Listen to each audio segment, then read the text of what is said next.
Okay, what's up, guys? Game Thief, of all games here, and I'm back giving you another drama script Saturday. And on this drama script Saturday, I'm just gonna go over the highlights of Raw. We finally figured out who's gonna be running Smackdown, and we finally figured out who's gonna be running Raw. Vince made an appearance, and he said that Shane will be in charge of Smackdown, and Stephanie will be in charge of Monday Night Raw. So the draft is this upcoming Tuesday, and the way to get us to watch the Monday Night Raw is that for some reason that they have to pick GMs. So Stephanie has to pick a GM for Raw, and Shane has to pick a GM for SmackDown. Now, the only reason they're doing this, I'm assuming, so both Shane and Stephanie don't have to make every Raw, and we've seen it the past couple of weeks. They've been alternating. A couple of weeks Shane wasn't there and Stephanie had full control, and a couple of weeks Stephanie wasn't there and Shane had full control. And it was like only 3 weeks, 3 or 4 weeks tops, not counting this past Monday, where they were both on Raw. Haven't watched SmackDown, but obviously starting next Tuesday I'm going to have a reason to watch SmackDown. So starting next Tuesday, this show might get longer because I actually have to watch now 6 hours of WWE action instead of 5. No, instead of 4, because it's just Raw then NXT. No, now I gotta watch 7 because the cruiserweight thing. So, oh my goodness.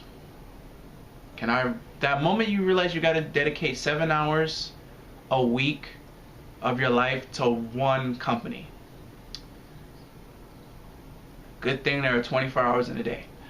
But moving on. Yeah, so they're getting us to watch Raw because now we're gonna see who Stephanie's gonna make for a GM of Raw and who Shane's gonna make of a GM of SmackDown.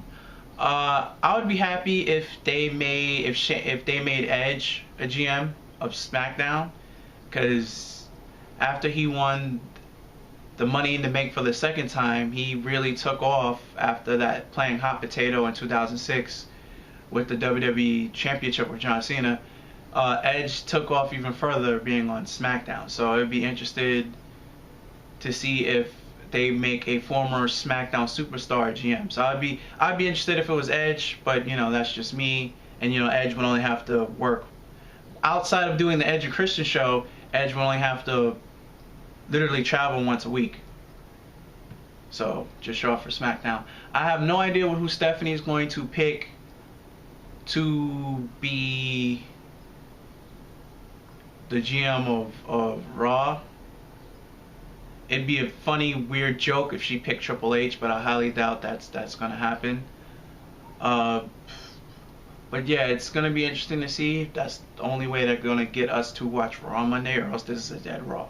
And they're giving us a pointless Dean Ambrose versus Seth Rollins match for the WWE World Heavyweight title.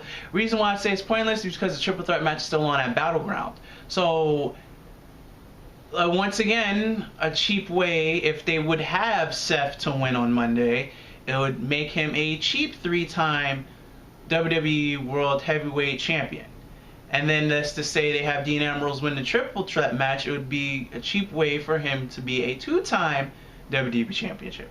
So basically I have this match ending in a no contest, and even if Dean lost the title, he still has the triple threat match. But then if the triple threat match is already in place, wouldn't Dean get another rematch outside the triple threat match? Should be awarded another singles match? There's always that to speculate as well.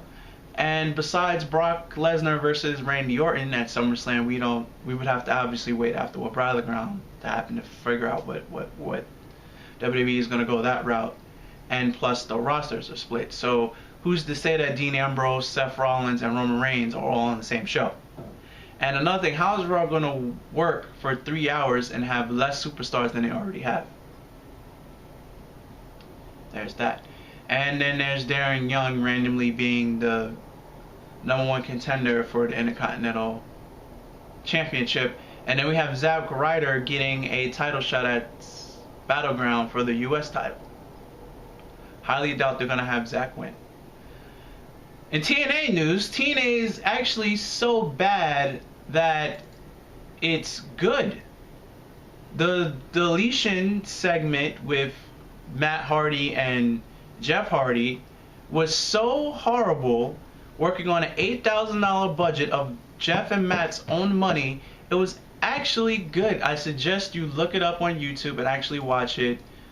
Matt is really, really deep in his crazy character that he has going on, and it's so bad that it works.